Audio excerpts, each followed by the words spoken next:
నెల్లూరు జిల్లాలోని ముత్తుకూరు మండలంలో సివిఆర్ మధురా నగర్ లో నివాసం ఉంటున్న 10 కుటుంబాలను బహిష్కరిస్తున్న వారిపై చర్యలు తీసుకోవాలని కోరుతూ జిల్లా కలెక్టర్ కు వినతి పత్రం అందజేయడం జరిగిందని ఓబీసీ మహాజన ఫ్రంట్ రాష్ట్ర కార్యదర్శి టిఎల్ ప్రసాద్ తెలియజేశారు. ఈ సందర్భంగా ఓబీసీ మహాజన ఫ్రంట్ రాష్ట్ర కార్యదర్శి టిఎల్ ప్రసాద్ మాట్లాడుతూ సివిఆర్ మధురా నగర్ గ్రామంలో నివాసం ఉంటున్న శ్రీహరికోట పుష్ప భర్త శ్రీనివాసులు పేకాట క్రికెట్ బెట్టింగ్లకు పాల్పడి 30 లక్షల రూపాయలు అప్పు చేశాడని, తీసుకున్న డబ్బుని అప్పు చెల్లించలేక భార్యాబిడ్డలను వదిలేసి వెళ్లిపోయాడని వాపోయారు.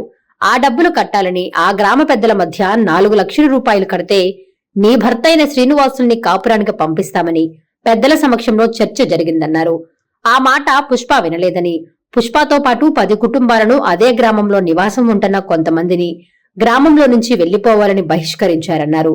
ఈ విషయంపై ముత్తుకూరు మండలం అధికారుల దృష్టికి తీసుకువెళ్లామని, అధికారులు సమస్య పరిష్కరించకుండా మీరు గ్రామంలోకి వెళ్లి పంచాయతీ చేసుకోండి అని పంపించడం జరిగిందన్నారు. ఇకనైనా ఉన్నతాధికారులు స్పందించి తమకు న్యాయం చేయడంలో, గ్రామం నుంచి బహిష్కరిస్తున్న వారిపై కఠిన చర్యలు తీసుకుని తమకు న్యాయం చెయ్యాలని కోరారు.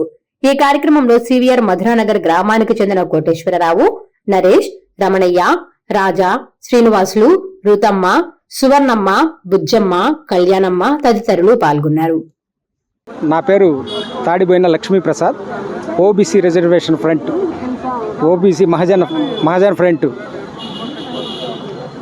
స్టేట్ కార్యదర్శిగా ఉన్నా. ఇక్కడ ముత్తుకూరు మధురా నగర్లో జరిగినటువంటి సంఘటన చాలా దయనీయమైన సంఘటన. ఒక కుటుంబానికి సంబంధించి భార్యాభర్తలకు సంబంధించిన ఇష్యూని గ్రామ పెద్దలు పెద్దది చేసి దాన్ని, అంటే గ్రామ పెద్దలు వేసిన తప్పు ఒక ఆడపిల్ల మీద భర్త దుర్వ్యసనాలకి పాలై బయటికి వెళ్ళిపోయి గ్రామం వదిలిపెట్టి వెళ్ళిపోయి 6 నెలల తర్వాత ఊళ్ళోకి వచ్చి పెద్దల దగ్గరికి వెళ్తే పెద్దలు వచ్చి మీ ఆయన వచ్చాడు, మీ ఆయన వేరే అక్రమ సంబంధాలు పెట్టుకున్నాడు, అవన్నీ మేము సెటిల్ చేయాలంటే 4 లక్షల రూపాయలు డబ్బులు కావాలని చెప్పి అడగడం జరిగింది. మేము ఆ 4 లక్షల రూపాయలు ఇవ్వలేమని చెప్పని ఆ అమ్మాయి అన్నందుకు గ్రామ పెద్దలు మేము చెప్తేనే మీరు ధిక్కరిస్తున్నారని చెప్పని మిమ్మల్ని వెలేస్తున్నామని చెప్పని ఈ 13 కుటుంబాలను విలేయటం జరిగింది. విలేజ్ కనీసం నీళ్లు తాగడానికి లేకుండా రోడ్ల మీదకి రావడానికి గుళ్ళు బళ్ళు చిన్న పిల్లల్ని అంగన్వాడీకి స్కూల్కి వెళ్ళే పిల్లల్ని కూడా స్కూల్లో కూడా రానికుండా చేసిన సంఘటన అది. ఈ విషయం మన శనివారం మన కలెక్టర్ గారిని కలవటం జరిగింది. కలెక్టర్ గారిని కలిసి విన్నవించడం జరిగింది. కలెక్టర్ గారు ఎంఆర్ఓ గారికి ఫోన్ చేసి ఇది చాలా దుర్మార్గమైన విషయం, చట్ట ప్రకారం పోవాలి కానీ ఇదేంటని చెప్పని మళ్ళీ ఈ విషయం నా దగ్గరికి రానికుండా చేయండి అని చెప్పని చెప్పడం జరిగింది.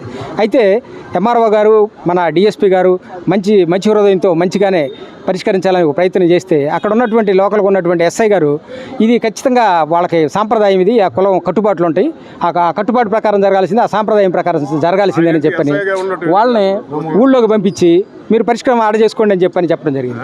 అక్కడికి వెళ్తే వాళ్ళు కాళ్ళ మీద పడాలి, మీరు మనిషికి 50,000 రూపాయలు డబ్బులు కట్టాలి, ఇవన్నీ ఏదైతే అంతకుముందు ఉందో మీరు మా మీద పోలీస్ కంప్లైంట్ ఇస్తారా, ఆఫీసర్లు తెలియజేస్తారా, మేమేందుకు చూపిస్తామని చెప్పని అంటాం. వీళ్ళని ఎవరినో ఒక బండి ఎక్కించుకొని ఒక కుర్రోడు వెళ్ళాడని చెప్పి అతను కూడా నేను రాత్రి దాడి చేసి దుర్గారావు అని అతన్ని కొట్టడం జరిగింది. ఇంత దుర్మార్గం చేస్తూ ఉంటే అధికారుల దృష్టికి కనీసం జిల్లా మేజిస్ట్రేట్ అయినటువంటి గౌరవ కలెక్టర్ గారి దృష్టికి తీసుకెళ్ళి కలెక్టర్ గారు చెప్పినా కూడా ఒక ఎస్ఐ లెక్క చేయట్లేదంటే మరి ఏమనాలో అర్థం కావట్లా. అంటే ఇది ఇప్పుడు ఆటవిక సంస్కృతిలో ఎస్ఐ గారు ఉండి రాజ్యాంగ ప్రకారం రాజ్యాంగం కల్పించిన హక్కులు, రాజ్యాంగం కల్పించినటువంటి ఉద్యోగం, రాజ్యాంగ హక్కుల ప్రకారం చేయాల్సిన చట్ట ప్రకారం చేయాల్సిన ఎస్ఐ గారు ఉద్యోగం, మరి ఆయన ఖచ్చితంగా గ్రామ కట్టుబాట్లు, మరి గ్రామ పెద్దలు చేసే నిర్ణయాలు, గ్రామ పెద్ద ఏమంటే ఇక్కడ ఐఏఎస్లు చదివి ఇంత పెద్ద చదువులు చదివి ఆఫీసర్లు ఒక డెసిషన్ తీసుకొని ఆఫీసర్లు చెప్తే అక్షరం రాని వాళ్ళు ముందు దాకా కూర్చొని పంచాయతీ చేసే వాళ్ళ దగ్గరికి వెళ్ళమని చెప్పి ఒక ఎస్ఐ చెప్తున్నాడంటే ఈ దీనిలో ఉన్న మతలబ్ ఏందో మాకైతే అర్థం కావట్లేదు. ఖచ్చితంగా మళ్ళీ కలెక్టర్ గారిని దగ్గరికి తీసుకెళ్తాం, మేజిస్ట్రేట్ కాబట్టి మళ్ళీ కలెక్టర్ గారి దృష్టికి తీసుకెళ్తాం. పరిష్కారం కాకపోతే వెంటనే ఈరోజే సీఎం దృష్టికి తీసుకెళ్ళి అక్కడే తెలుసుకుంటామని చెప్పని ఈ సందర్భంగా